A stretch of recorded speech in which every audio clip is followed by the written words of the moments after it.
I was driving just now in the car, and they have these beautiful mountain roads here on the island.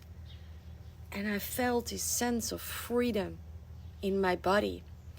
And don't tell anyone, but I went into the sea, and I just had my how do you call that, like the under part of my bikini on, because I didn't want to be completely wet, because I would jump in the car and I had some meetings.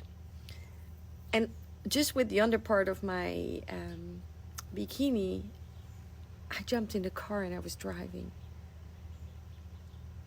And I felt so free and alive. And I realized from how far I came. I was this woman who didn't show herself in daylight. I disgusted my body. I didn't like it. It was not beautiful, and I was very judgmental towards her.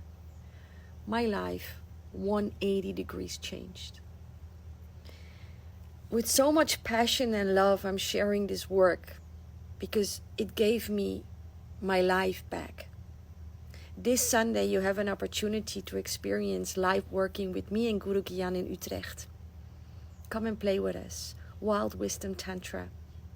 Love to see you. Freedom.